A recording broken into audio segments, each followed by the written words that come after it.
Saudações a todos, todas.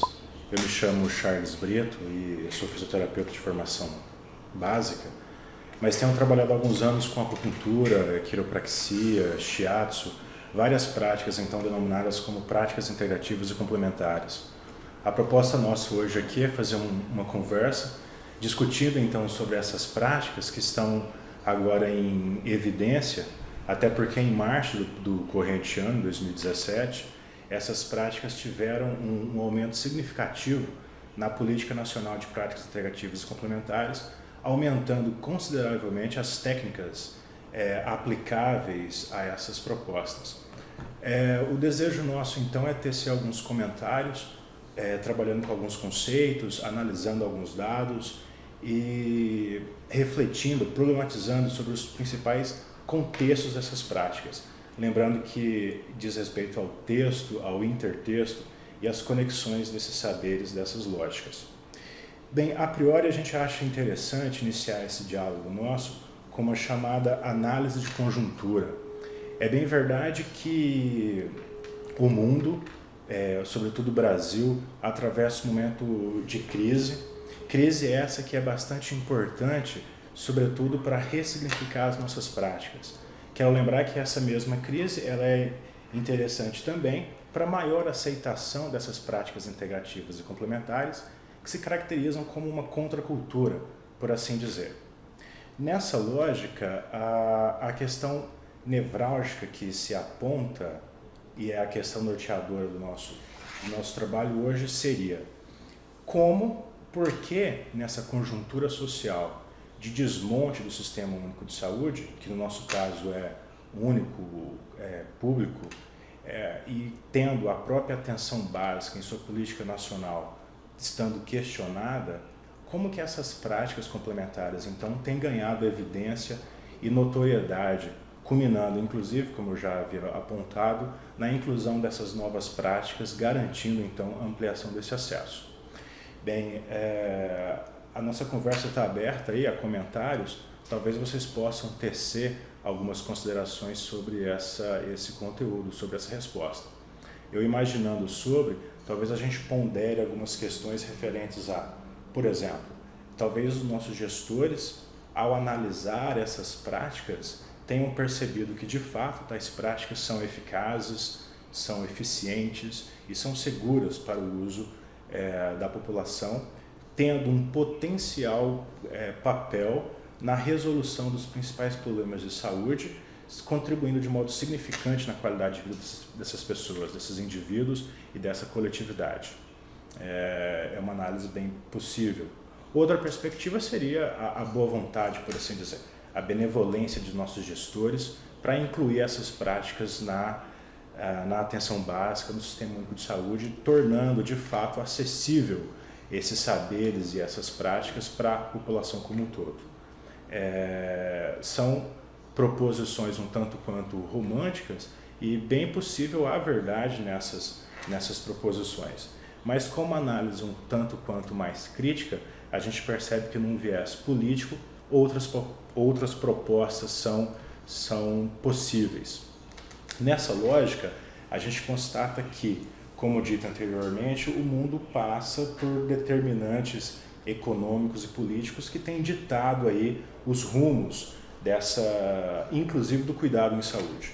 E aí essa dinâmica neoliberal que faz com que esse Estado provoque uma certa retração desse Estado, tornando então esse Estado agora mínimo, né?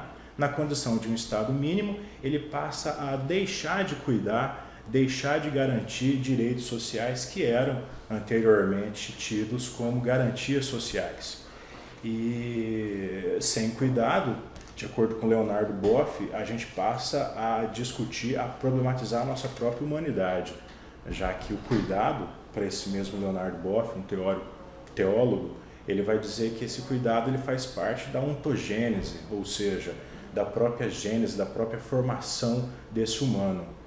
E aí, nessa lógica, nós, deixando de ser assistidos, por assim dizer, deixando de ser cuidados, nós passamos a, então, ser obrigados, mais do que nunca, a promover esse enfrentamento, esse cuidado no que diz respeito à assistência à saúde. De modo que a autonomia, o empoderamento que antes nós defendíamos, passa hoje a ser uma obrigação, né? E nessa lógica, as práticas integrativas e complementares aparecem como estratégia inteligente, saudável e fértil, dinâmica nesse rol de possibilidades. Até porque essas práticas, não só elas, mas outras também, aumentam o nível de consciência corporal, aumentam a responsabilidade, a assunção desses indivíduos, desses coletivos, para com a saúde dos próprios e dos seus, né, nessa dinâmica de autocuidado. Bem, nessa lógica, as práticas integrativas, então, se apresentam nesse cenário nacional e mundial, possibilitando, então, um novo olhar, uma nova forma de cuidar, de assistir à saúde desses indivíduos e dessas coletividades. Práticas essas que já tiveram muitas denominações ao longo da história. Até bem pouco tempo, essas práticas eram denominadas, eram chamadas por alguns desavisados, por assim dizer, como charlatanismo ou crença acrítica, né? É bem verdade que essas questões foram gradativamente, enquanto a ciência se desenvolvia no que diz respeito à explicação desses saberes, essas questões foram sendo suprimidas ao longo da história. Essas medicinas, essas práticas integrativas, elas também foram chamadas de medicinas ou práticas holísticas, práticas alternativas, práticas naturais, ancestrais, enfim, várias denominações foram dadas e vamos trabalhar com alguns desses conceitos para que a terminologia, a etimologia das palavras possam dar luz aí nesse cenário, nessas possibilidades. No que diz respeito à história, essas práticas no Brasil, elas são inclusive anteriores ao próprio SUS. No que diz respeito à formação do SUS, do Sistema Único de Saúde, ali concomitante ao movimento de reforma sanitária, há um ator social muito importante que é o MOPS, o Movimento Popular de Saúde, e esse MOPS tem um papel capital na aquisição de direitos sociais e da formulação de políticas que hoje a gente tem enquanto possibilidade de ampliação do acesso a essas questões. Por exemplo, esse MOPS trabalhou de modo decisivo na formulação em 2016 da Política Nacional de Práticas Integrativas e Complementares.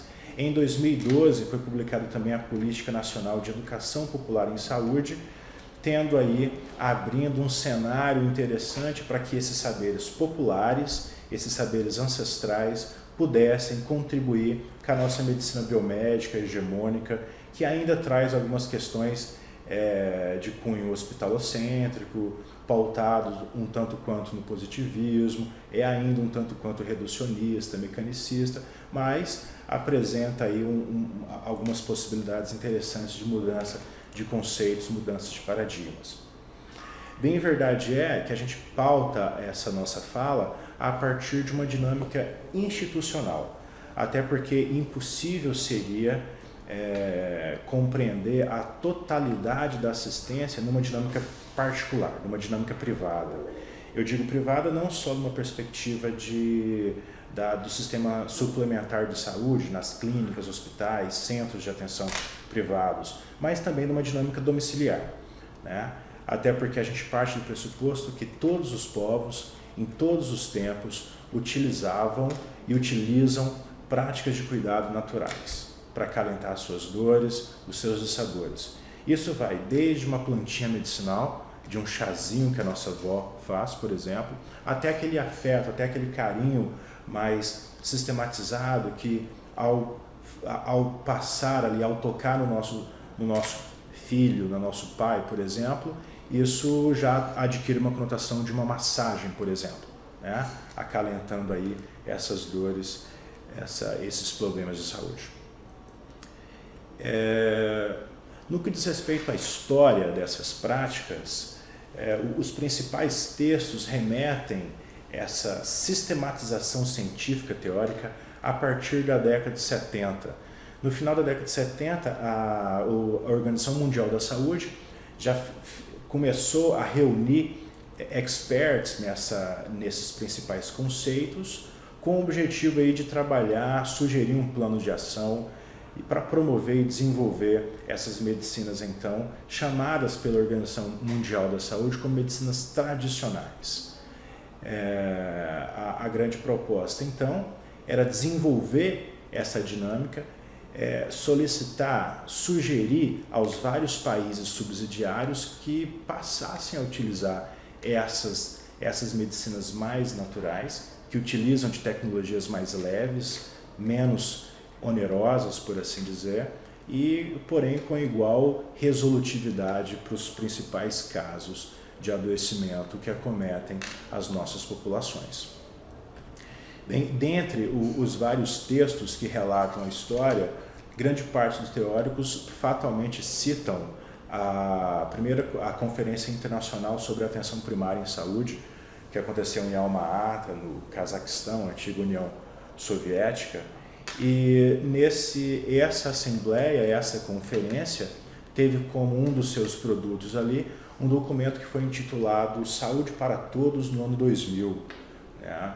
E aí percebam que já passamos 17 anos e alguns desses pontos não foram ainda suficientemente elaborados e vivenciados por nós. Mas, de qualquer modo, nesse documento, Saúde para Todos no ano 2000, eles deram como sugestão que se privilegiasse alguns pontos que são interessantes, os quais eu transcrevi e leio para vocês agora. Eles relatam que os modelos de medicina tradicionais e seus agentes devem ser privilegiados nesses vários países que têm acesso a essas práticas mais ancestrais, essas práticas mais naturais. O uso de tecnologias mais baratas e simplificadas, mas com critério de eficiência, eficácia e efetividade assegurados e segurança, devem ser ali evidenciados. O desenvolvimento individual da responsabilidade pela saúde, é aquela questão da autonomia, do empoderamento desse indivíduo, né? Deixando para ele também o dever de cuidar da sua saúde e dos seus. Bem como o tratamento desse indivíduo como sujeito que recebe atenção. Então, há uma certa horizontalização dessas relações de poder e um modelo de prática médica mediado, então, por uma nova racionalidade. Então, há uma mudança de paradigmas que é necessária, uma mudança gritante, a qual a gente deve aceitar esses novos pressupostos e rever as nossas práticas. Em um outro documento, também da Organização Mundial da Saúde, eles colocam que deve-se prestar atenção ao desenvolvimento dessas novas categorias de agentes de saúde, a participação e a reorientação, na medida do necessário, de que essas pessoas exerçam essa medicina tradicional, trabalhando ali, quando existente, com essas posturas de medicinas mais naturais. É bem verdade que a gente não precisa pensar, ao trabalhar com essas medicinas tradicionais, não só com a medicina chinesa, por exemplo, ou a medicina ayurvédica indiana, mas a gente pode lembrar da medicina indígena nossa, as nossas pagelanças, as nossas raizeiras, as benzedeiras, as parteiras, que há muito contribuem de modo significativo para acalentar, então, as dores e os dissabores da nossa vida cotidiana. Bem, sobre os conceitos, eu tomei o cuidado de trazer os conceitos mais institucionais dessas práticas. Então, é pensar o que o Ministério da Saúde estabelece enquanto referência para essas práticas integrativas e complementares, bem como o que a Organização Mundial da Saúde estabelece enquanto parâmetros para que essas práticas sejam, então, utilizadas de modo, como eu disse anteriormente, eficaz, eficiente e seguro. Pois bem, para a Organização Mundial da Saúde, essa medicina tradicional, ela é assim definida como um total de conhecimento técnico e procedimentos baseados em teorias, crenças e experiências indígenas de diferentes culturas, sejam ou não explicáveis pela ciência, usadas para a manutenção da saúde como também para prevenção, diagnose e tratamento de doenças físicas e mentais. São exemplos a medicina tradicional chinesa, a ayurvédica hindu, a medicina unani árabe e as diversas formas de medicina indígena. Abrange terapias como a medicação, à base de ervas, por exemplo, partes de animais ou minerais, e terapias sem medicação, como é o caso da acupuntura, as terapias manuais e de terapias espirituais e ou energéticas.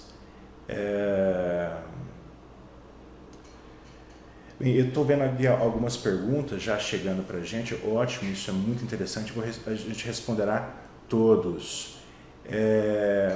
Perguntando aqui sobre a enfermagem, né? E tem a autorização para exercer, tem sim autorização, o Conselho de Enfermagem reconhece a acupuntura enquanto especialidade profissional, e no SUS a gente atravessamos um problema, porque a categoria médica, a priori, na promulgação dessa lei, colocou a acupuntura de exercício apenas para a área da medicina, mas isso já foi revisto em reuniões do Conselho Nacional de Saúde, de fato, possibilitando para vários profissionais, inclusive a enfermagem, a possibilidade sim de trabalhar com essas práticas, inclusive a acupuntura. Voltando então para os nossos conceitos, então a ideia de medicina tradicional é isso, é uma prática ancestral, uma prática de origem mais natural, que muitas vezes é transmitida de modo oral, né, de mãe para filho e pai, etc. O conceito de medicina alternativa é dado como uma abordagem não convencional, tradicional ou não, no lugar da medicina convencional.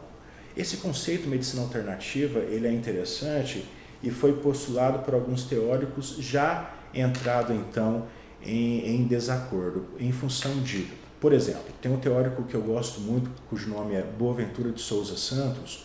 Boaventura ele fala que se nós fôssemos pensar numa dinâmica alternativa, talvez alternativo seria a nossa medicina, a medicina biomédica, até porque essa medicina nossa, atual, contemporânea, ela é muito mais nova, bem mais recente do que essas medicinas ancestrais que datam ali muitas vezes de 5.000 anos, 7.000 anos, 3.000 anos atrás. Né? Outro conceito bastante utilizado é de medicina complementar.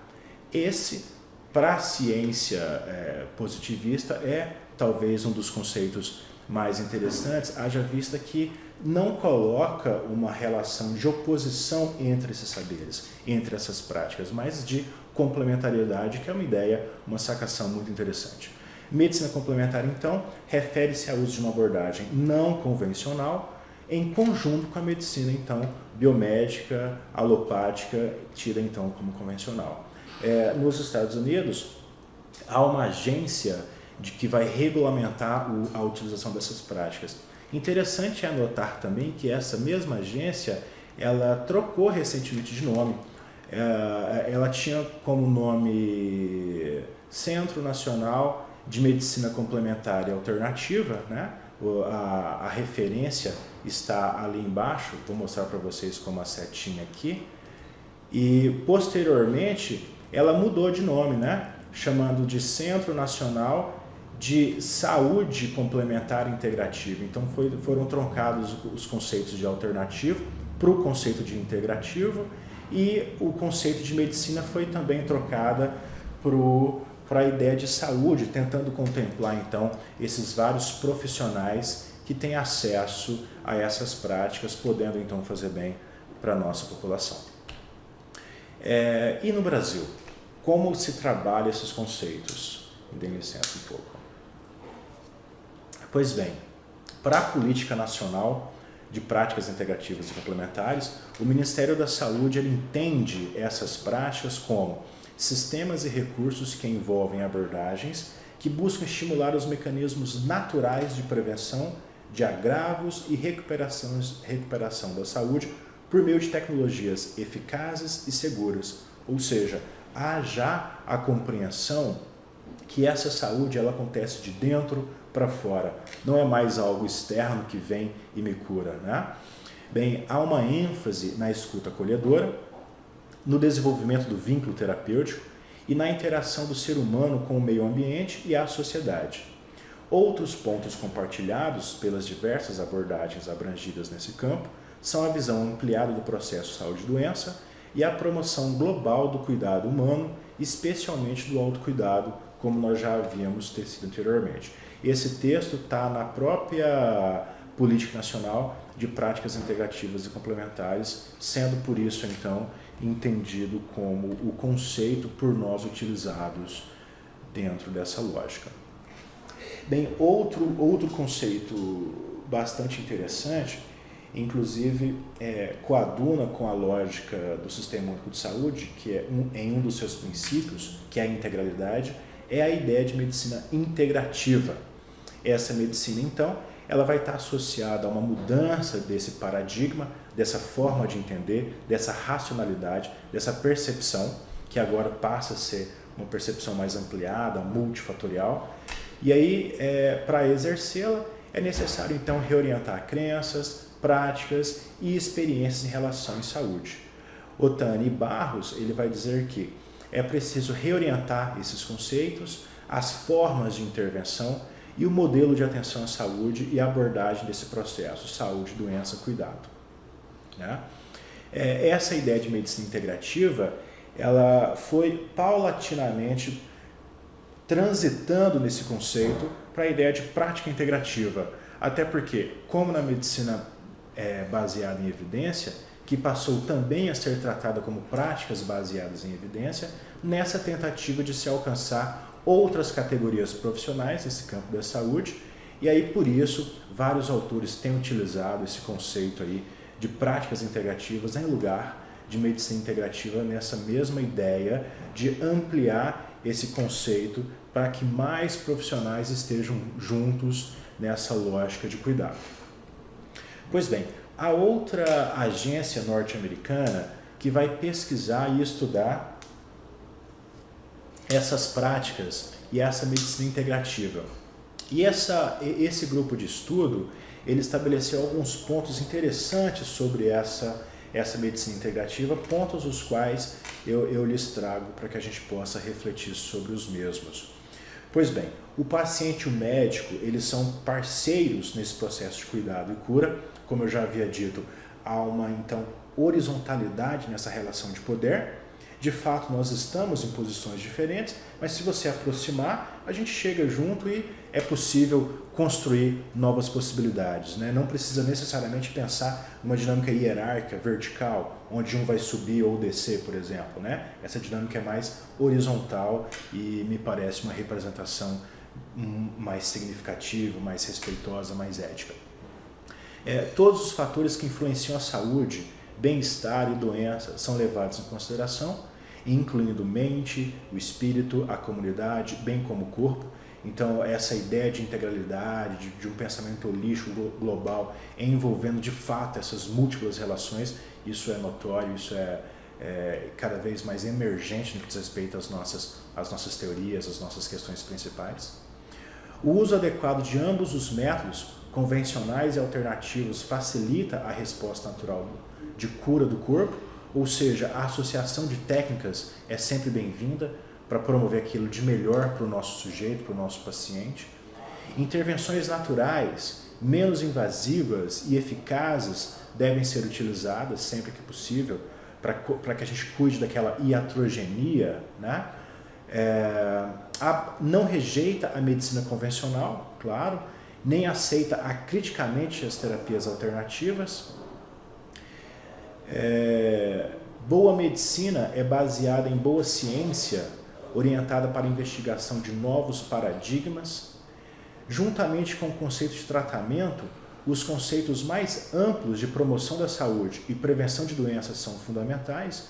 Então é aquele olhar de fato ampliado, né? Nem só na reabilitação, nem só no tratamento, mas pensando como um todo.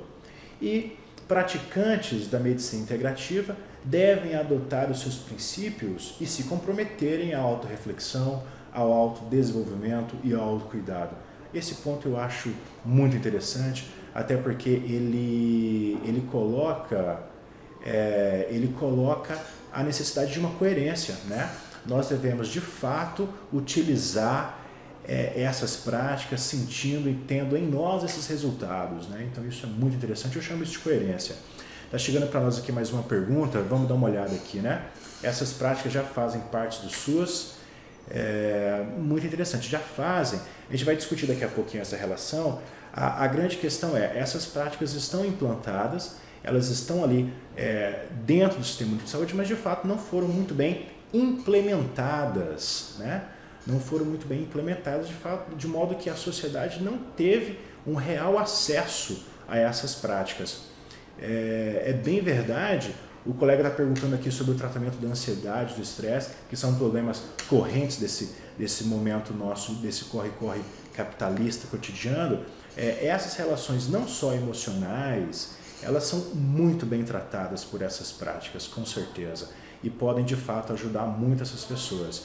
Há várias abordagens que vão auxiliar nessas relações emocionais referentes à ansiedade, ao estresse, por exemplo, que não só as práticas de atividade física, no rol de possibilidades que essas práticas integrativas têm, mas também a fitoterapia, a própria acupuntura, há resultados muito interessantes para essas pessoas. O desafio nosso, por outro lado, é de fato promover o acesso a essas práticas pelos nossos usuários, por nossa população. Bem, voltando ao conceito, para que essas práticas integrativas, todas elas, sejam entendidas enquanto sistemas médicos complexos, há de se entender e formular o que foi chamado de racionalidade médica. Há um grupo de pesquisa muito grande, muito interessante, iniciado a priori no Rio de Janeiro, pela professora Madel Luz, e esse grupo de pesquisa, de nome Racionalidades Médicas, ele definiu 5 dimensões básicas para que uma prática terapêutica seja então entendida como uma racionalidade médica, qualquer que seja essa prática.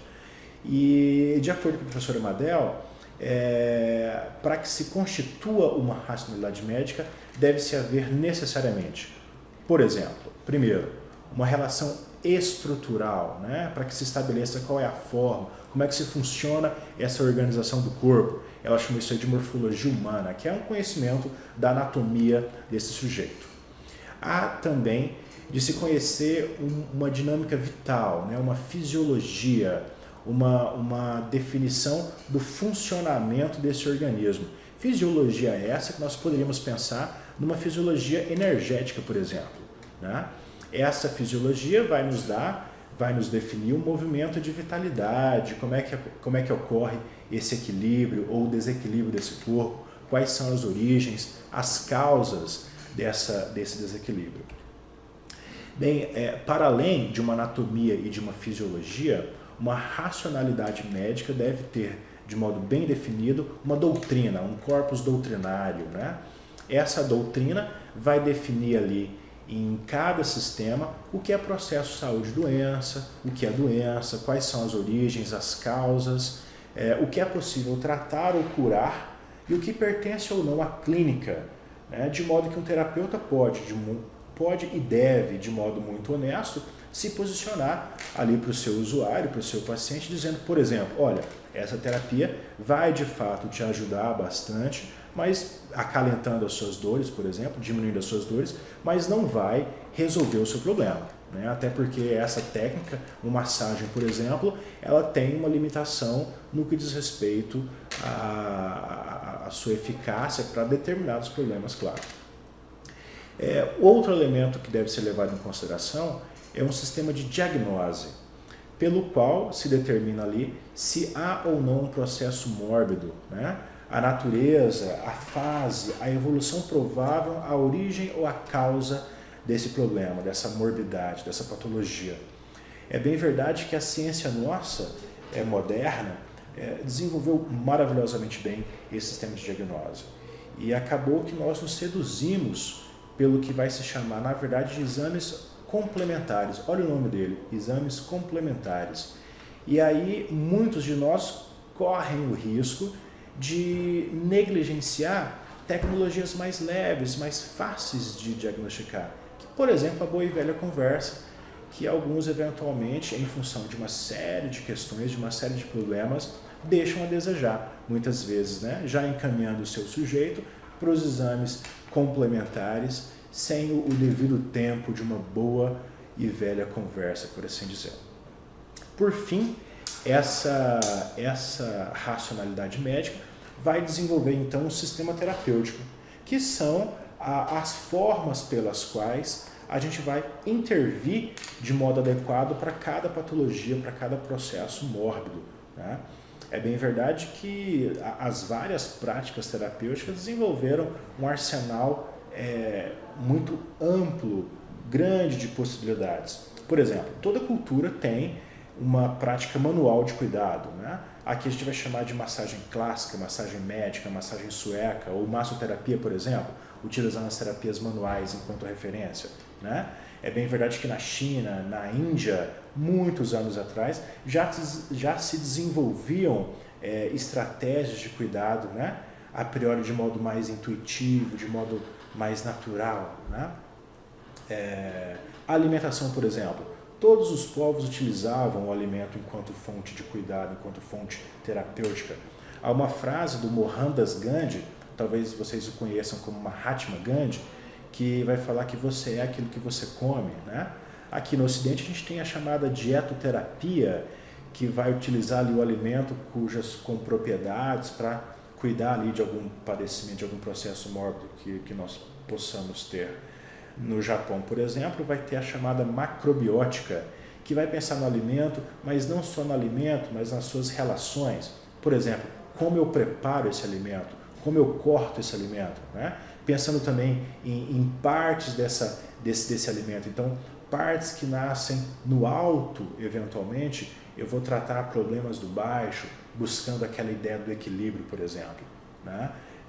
Tinha um professor que brincava assim: para aqueles com problemas com aquele que fica com a cabeça nas nuvens, por exemplo, para que ele coma mais tubérculos, plantas que nasçam, cujas propriedades estejam mais aterradas, por assim dizer, para que se promova então equilíbrio esse que é uma das palavras-chave do que diz respeito a essas práticas integrativas e complementares. Pois bem,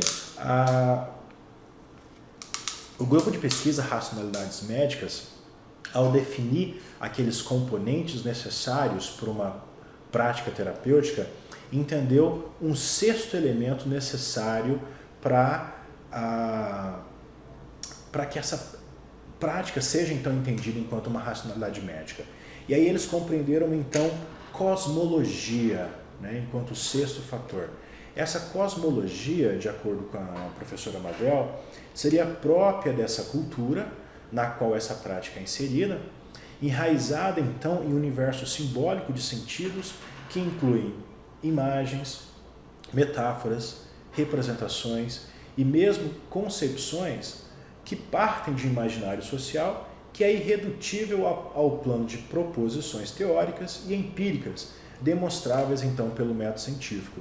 Com isso, ela quis dizer que nem sempre a gente vai conseguir colocar ali naquele bom e velho gráfico das ordenadas das abscissas essas relações pertinentes aos nossos adoecimentos e como esse cuidado é ali desenvolvido. E como eu já havia mencionado anteriormente, essas novas racionalidades médicas, essas novas formas de conceber, de entender a assistência à saúde, o cuidado em saúde, têm sido cada vez mais aceitas pela nossa sociedade. No início da nossa conversa eu falei sobre as chamadas crises, que são cíclicas na nossa sociedade, bem como no sistema político e econômico, e essas crises, elas muitas vezes tornam essas práticas mais aceitas, até porque a medicina biomédica evoluiu maravilhosamente bem, mas a gente já encontra algumas lacunas, algumas questões, alguns pontos que não são tão bem respondidos por essas práticas, carecendo então de novos olhares, novos conceitos. Bem, o fato essas políticas, elas foram implantadas, então há uma lei nacional, cuja portaria tem número 971, publicada no ano de 2006. Essa portaria, então, aprova a política nacional de práticas integrativas e complementares no nosso Sistema Único de Saúde. Os vários estados da federação fizeram as suas respectivas leis. É bem verdade que alguns estados mais avançados, outros um pouco menos.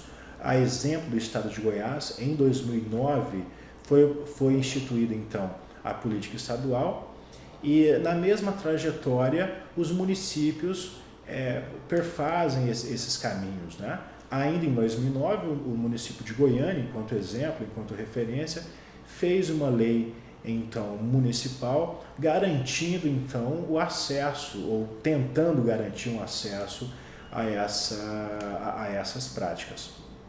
Agora, recentemente, em 2017, em março do presente ano, então, houve uma nova portaria aumentando então o rol dessas práticas na Política Nacional de Práticas Integrativas e Complementares, possibilitando então esse acesso a essas pessoas. Daqui a pouco a gente conversa mais sobre essas práticas. Bem, no que diz respeito às práticas contempladas, a priori, em 2006, haviam essas 6 práticas que eram então contempladas. Então, a homeopatia, a medicina tradicional chinesa, com o uso ali de algumas práticas corporais e práticas de terapias manuais, inclusive, bem como a própria acupuntura, a fitoterapia, a medicina antroposófica, o termalismo ou crenoterapia e algumas práticas complementares que já haviam sido levadas em consideração, mas não haviam sido discriminadas, assim, né? Discriminadas ali a quantidade e a inteireza delas.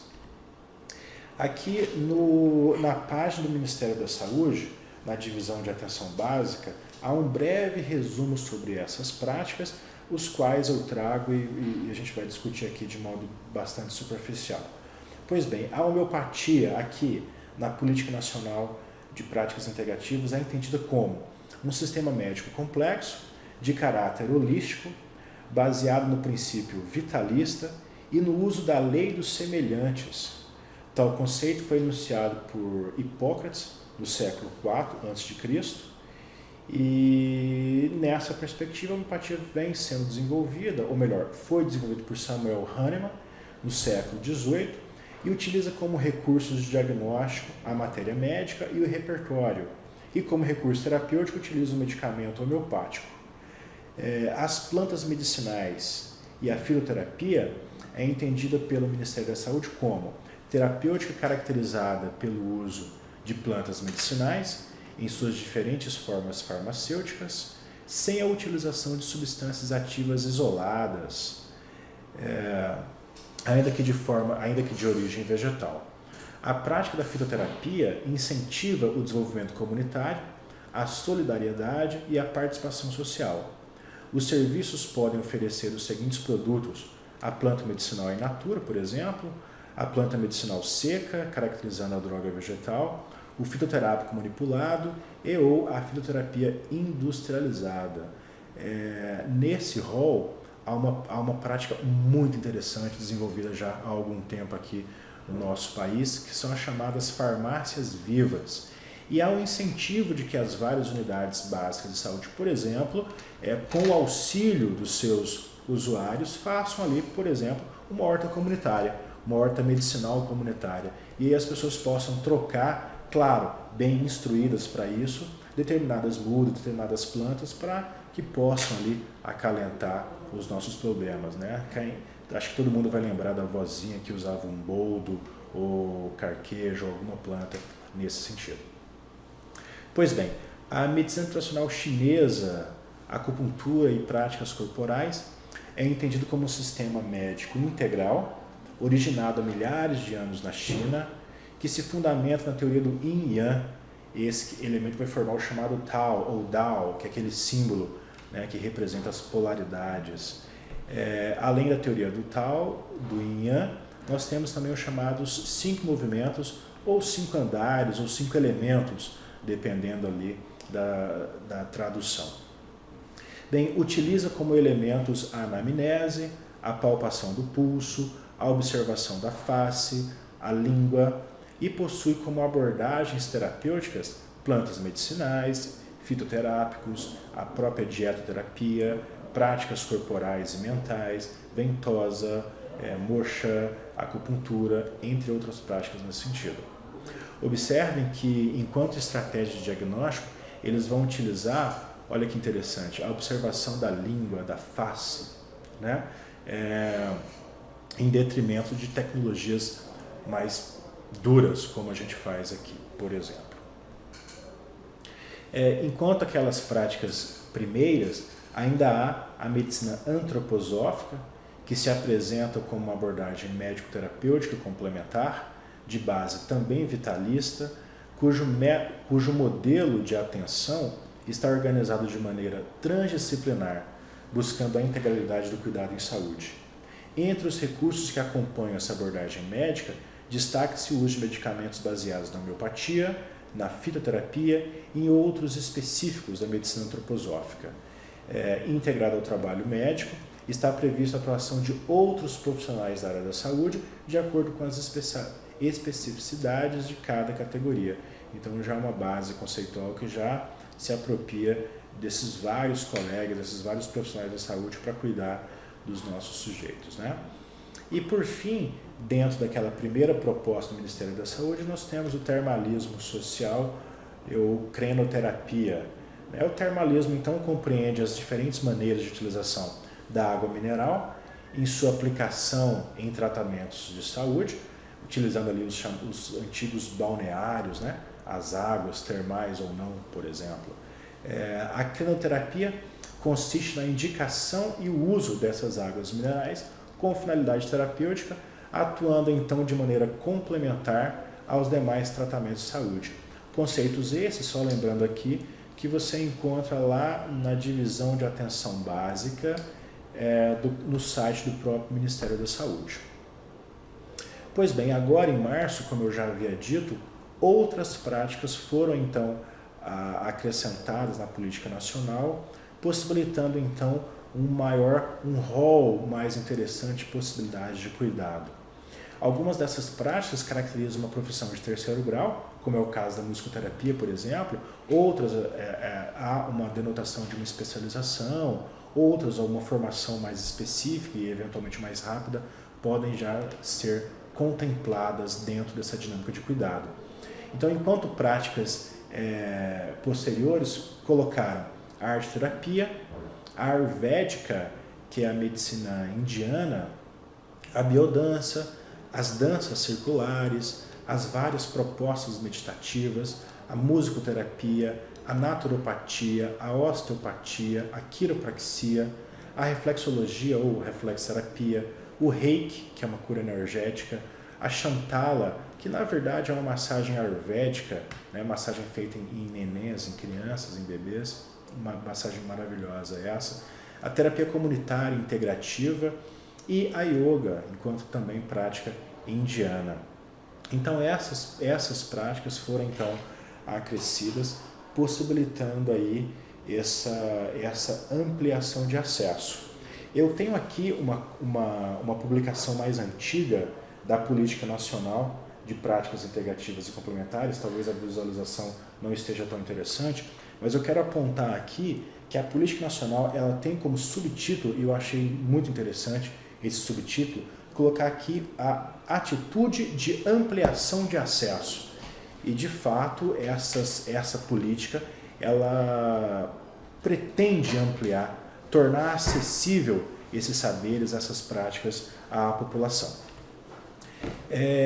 Esse material ele foi retirado de uma formação dada pelo próprio Ministério dentro da gestão das práticas integrativas e complementares e fizeram um apanhado ali sobre como esses vários profissionais podem transitar nos seus respectivos serviços sobre a metodologia de trabalho, né? E aí definiram 3 formas pelas quais esse profissional vai cuidar dos seus usuários por meio dessas práticas. Então eles assim descreveram o modelo, a prática profissional pura, que tem formação na medicina ocidental, nossa medicina biomédica contemporânea, utiliza tecnologias mediadas com tecnologias duras, ou seja, onerosas, dispendiosas financeiramente, por assim dizer, e com alta tecnologia. A anamnese, a diagnose é feita por meio da anamnese, da semiologia, com a mediação da tecnologia, e a prática terapêutica ela é centrada muitas vezes, ou quase sempre, na doença, né? Com alguma preocupação preventiva. Há, por outro lado, aquele profissional que é tido como convertido. Esse profissional ele tem formação inicial na medicina contemporânea e atua exclusivamente com outro sistema médico, né? Por exemplo, usando tecnologias com menor interferência tecnológica, ou seja, tecnologias leves ou leve-duras. A diagnose é feita pela anamnese, pela semiologia, centradas na pessoa e não na doença, e a terapêutica é centrada no doente, não mais na doença, e no auxílio para esse autoconhecimento, para esse autocuidado. E há, por outro lado, uma mescla ali daquele profissional que pode ser híbrido, né? Tendo ali as duas concepções de cuidado. Ele tem a sua formação na medicina ocidental, contemporânea, e complementando essa formação com outros sistemas médicos. O uso da tecnologia é feito com prática orientada a uma terapêutica com menor uso dessa tecnologia, tomadas ali em sua função complementar. A diagnose, ela utiliza a anamnese, a semiologia centradas na pessoa e com o uso restrito, então, dessa tecnologia. A terapêutica é centrada no doente e no auxílio para esse autoconhecimento, para esse autocuidado, para que essa pessoa entenda e passe a assumir responsabilidades para com a sua própria saúde, para com o seu próprio cuidado. Pois bem, a nossa política nacional, então, de práticas integrativas e complementares, que já está na sua segunda edição, ela foi reeditada em 2015 agora, ela tem alguns pressupostos que tem por perspectiva incorporar ali essas práticas, fazendo, então, estimulando esse vínculo terapêutico, subsidiando, reforçando a atenção básica, para um cuidado continuado, humanizado, integral da saúde. Ela tem por proposta contribuir ao aumento da resolubilidade desse sistema, ampliando então o acesso a essas práticas, garantindo, como dito anteriormente, a qualidade, a eficácia, a eficiência, a segurança do uso dessas práticas. Isso é muito importante, porque há um receio da ciência moderna de que essas práticas podem eventualmente mascarar algum sinal e sintoma, né? E lembrando que essas práticas não podem ser utilizadas de modo aleatório, né? Até porque essas medicinas naturais, elas não são 100% livres das mesmas iatrogenias que a alopatia tem. É bem verdade que o medicamento alopático, ele costuma ter ali os seus efeitos colaterais. Essas práticas integrativas, eu sempre brinco com os nossos usuários, com os nossos pacientes, ela costuma ter efeitos colaterais positivos. Por exemplo, você está tratando ali uma dor no joelho, por exemplo, a pessoa fala assim, olha, eu estou dormindo melhor, eu estou mais calmo, por exemplo. Isso é interessante. Mas, por outro lado, como eu havia dito, essas práticas elas não são isentas das suas iatrogenias. E feitas de modo incorreto, elas podem se prejudicar, trazer algum desconforto para o nosso paciente. Continuando então na resolução da política nacional, a ideia é promover então uma racionalização dessas ações, ou seja, legitimando a minha fala anterior, usar essas práticas, mas de modo racional, de modo coerente com os nossos objetivos terapêuticos, estimulando então alternativas inovadoras e socialmente contributivas a esse desenvolvimento sustentável dessa comunidade. Estimulando então com isso ações referentes ao controle, à participação social, que é muito estimulada, promovendo então o envolvimento responsável e continuado desses usuários, gestores e trabalhadores nas diferentes instâncias da efetivação dessas políticas públicas. Então, esse é alguns dos objetivos da Política Nacional de Práticas Integrativas a ser utilizados, então, dentro do nosso sistema de saúde. Nessa lógica,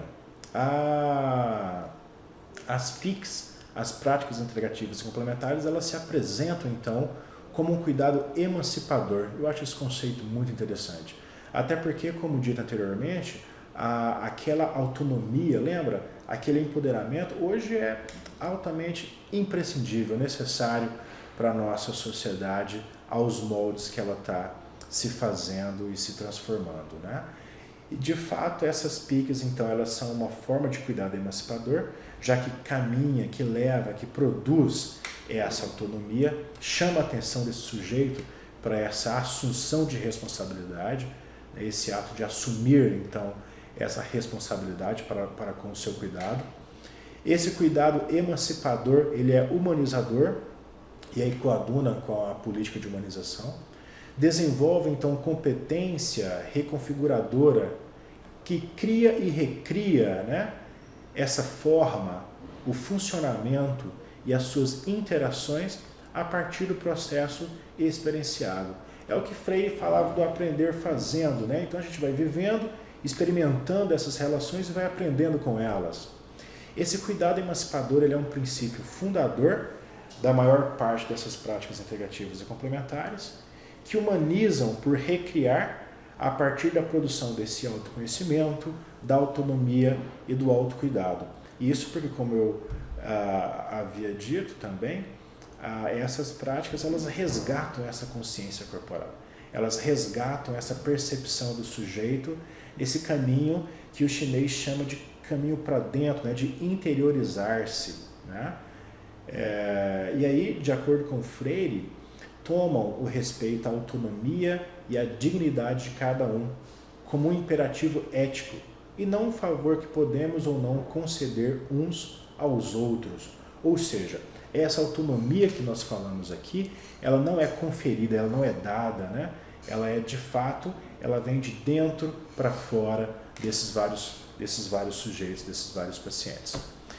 Eu termino a minha fala de hoje com uma frase do Jung, que ele vai dizer que, ainda que represente uma força propulsora, a unilateralidade é um sinal de barbárie. Por isso a gente não teve a intenção de apresentar uma verdade única, algo fechado, né?